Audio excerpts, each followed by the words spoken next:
significado daquilo é apontando para essa passagem. Por quê? Quando Jesus diz receber o Espírito, ele estava fazendo referência e lembrar-se desse texto. O Espírito do Senhor está sobre mim, quer dizer, recebe o mesmo chamado que eu recebi. Anuncia as boas novas. Porque o Espírito Santo não poderia, em tese, descer para habitar neles ali. Porque só iria subir quando Jesus morresse. Jesus disse que o Pai enviará, não é nem ele. O Pai enviará o Consolador, que é o Espírito Santo. Logo quando ele fala, ao receber, ele estava apontando para esse chamado.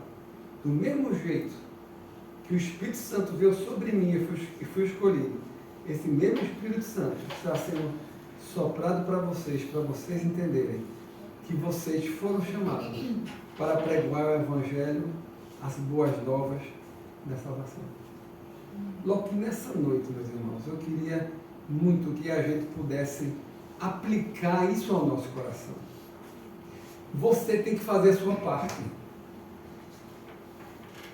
Você vê que Jesus, ele conhecia as Escrituras. Quando Jesus ia na sinagoga, ele tinha conhecimento.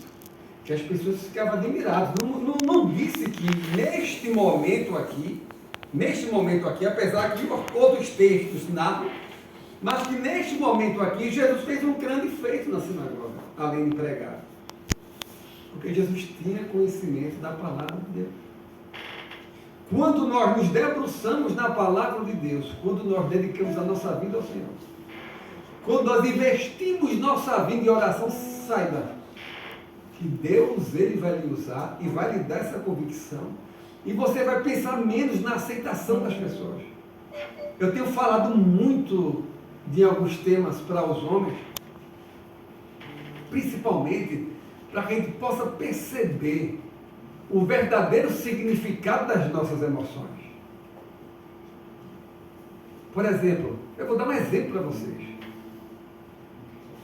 Aqui você está diante de um Rottweiler no meio da rua. Você vai andando de noite, aparece um Rottweiler desse tamanho. Aqui você está com todo o seu dinheiro para dar de entrada no apartamento. Todo o seu dinheiro. Não vai ficar nem um centavo. Que você está escolhendo. E aqui todo o seu dinheiro numa aplicação nova. Qual é o sentimento dos três? Não é de medo?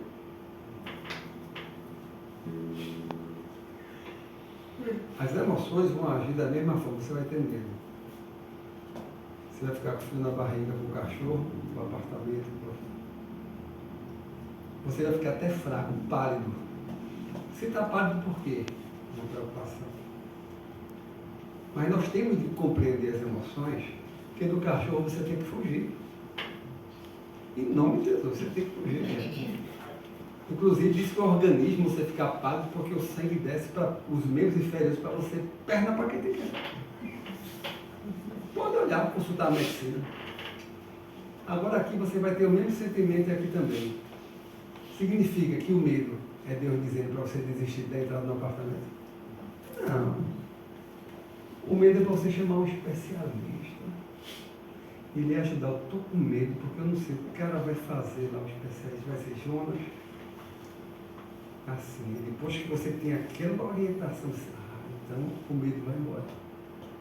Todo o seu investimento aqui, eu não entendo disso, o que é que eu falo? Chame uma pessoa que entende. Eu quero que você possa compreender o seguinte: não haja pelas emoções. As emoções apontam para algo, só que você tem que tratar a circunstância de acordo com a emoção. A emoção que traz para você o medo, nem sempre é para você parar, é para dizer, pense direitinho, chame a pessoa, organize, e no final ela vai dizer, e vai dar certo. Que depois que você compreende, depois que você é orientado, você que antes estava com medo, você anda seguro, trazendo para Cristo. O que é que vai lhe dar segurança de pregar o Evangelho? Vida com Deus. Quando lhe chamarem para dar uma palavra no aniversário, numa festa, vai dar a palavra aqui, nossa irmã Duda. Vai ter frio na barriga? Aqui vai secar na hora, vai. É sinal que foi o inimigo, ó, secou aqui, deu um frio na barriga. É sinal que foi o inimigo, gente? Não. Aí tem um livro que é muito importante, um livro antigo já, que fala um pouco sobre isso, que é a inteligência emocional. Estou dizendo que é um livro que você vai ler e dizer que é tudo melhor. Não.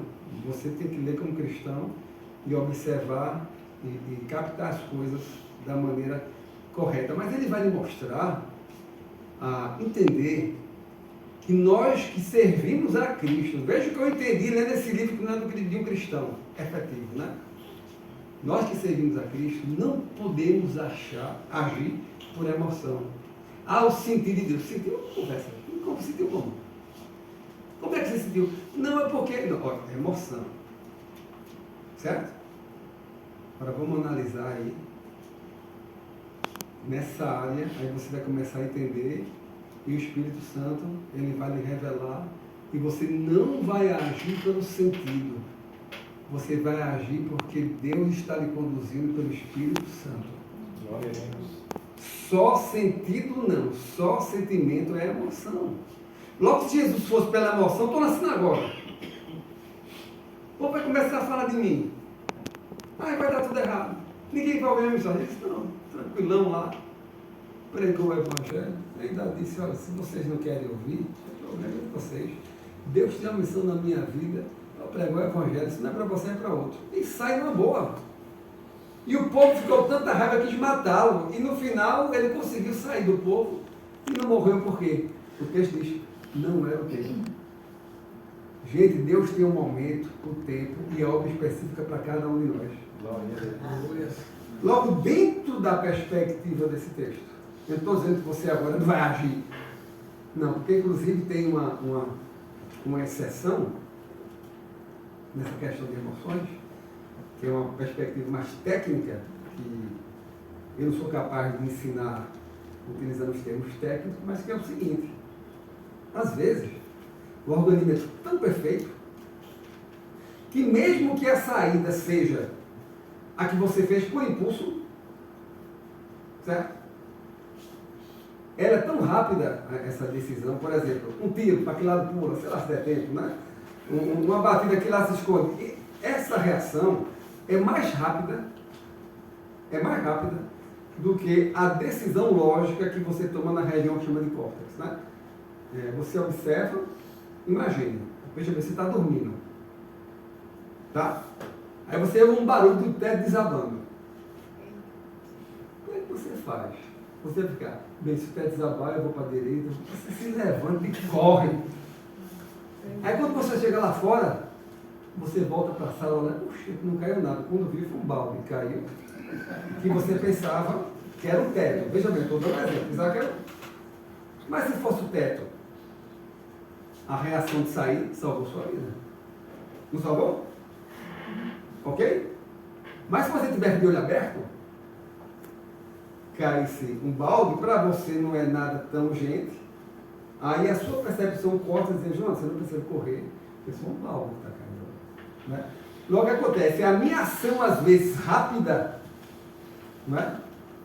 Imediata, ela pode salvar a minha vida. Agora, ela pode dar também o que as pessoas chamam de um sequestro da razão. Sabe quando é o sequestro da razão? É quando a pessoa sem pensar mata a outra. Por 5 segundos. Foi tão rápida a ação que não deu tempo de chegar no seu córtex e você decidir dizer, isso é errado. Isso eu não posso fazer. O sequestro da sua razão se deu por 5 segundos, você matou uma pessoa. Tanto que depois você para e diz, eu não podia ter feito isso. Agir mais rápido. Logo, as emoções, elas devem ser ponderadas. Agora eu estou ensinando isso para o bem. Porque às vezes a gente desiste pela emoção, pelo medo, pela insegurança, no desafio de um novo trabalho. Quando na realidade não é para desistir, é para trabalhar com mais zelo, é para se aperfeiçoar naquilo, para você ficar mais seguro e conquistar aquilo que Deus quer para você. Porque uma coisa eu digo, se Deus lhe chamou para uma atividade secular, ou se Deus lhe chamou para pregar o Evangelho, de uma forma específica, não desista, prossiga, mesmo que as pessoas não acreditem. Porque se Deus falou, Ele vai cumprir. Amém. E mesmo que você no início tenha medo, deixe esse medo ser moldado pelo Espírito Santo. Amém. Pedro, de uma maneira abrupta, não esse Pedro aqui, né? O Pedro da Bíblia. Depois Jesus foi crucificado. Tu está com ele? Tu está com ele? Pedro, não. Você não é quem são? Fez isso 3 vezes. E depois, em Atos Apóstolos, após a descida do Espírito Santo, Pedro foi impedido de pregar o Evangelho pelo Sinédrio. Chamaram Pedro e disse: tudo bem, a gente vai liberar você, mas você não prega mais o Evangelho. Aí Pedro, né? Agora, refletindo o tamanho do seu Deus, disse: julgai vós se é justo diante de Deus, obedecer antes a voz do que a Deus. Eu não posso deixar de falar das coisas que eu tenho visto e ouvido. Glória a Deus. E continuou pregando o Evangelho.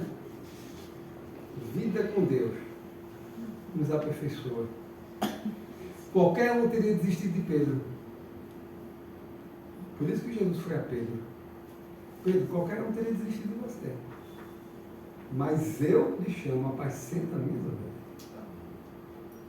Talvez o mundo olhe para nós e ache que nós não temos a capacidade necessária, suficiente, ou berço necessário, a origem. Meu irmão, minha irmã, esqueça isso. Se Deus lhe chamou, faça. É com Ele. Dependa do Senhor. E se você buscar fazer a sua vontade, a sua vida vai ser ricamente abençoada. E através de você, simplesmente, a vontade do Deus soberano vai ser feita.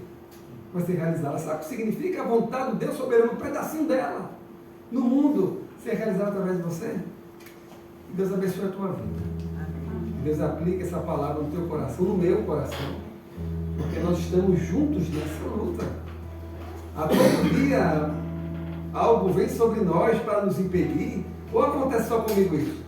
Algo vem sobre nós para desanimar, para nos trazer insegurança. Porque quem anda com Deus, olha, todo dia, toda semana tem uma novidade de Deus para você.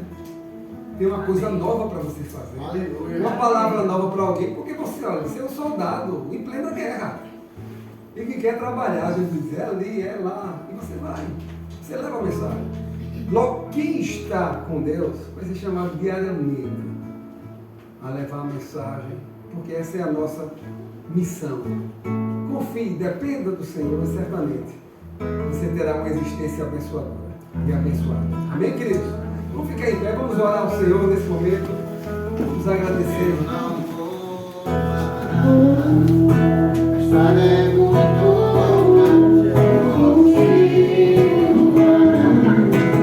Em meio às lutas, eu também sou. Sigo aqui. A vida é mesmo assim.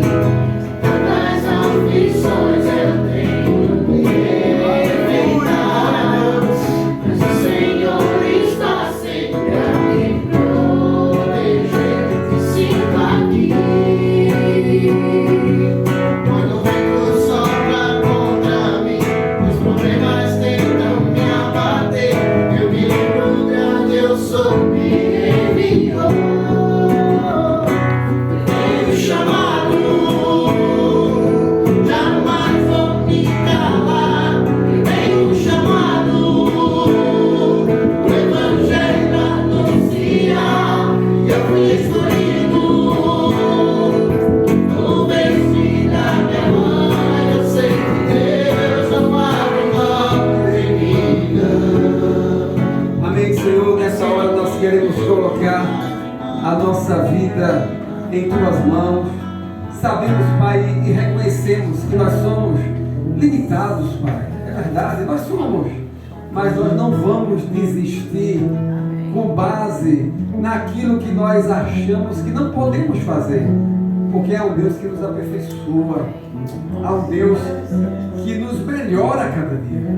Há um Deus que coloca o desafio diante de nós, que talvez hoje eu não entenda e não me veja realizando, mas Deus tem colocado para que eu me aperfeiçoe, para que eu me prepare, para que a sua palavra seja proclamada da maneira de Deus e na hora de Deus. Logo toma a direção de cada um de nós, que possamos entender essa perspectiva. Em nome de Jesus. Amém. Amém. E amém. Glória a Deus.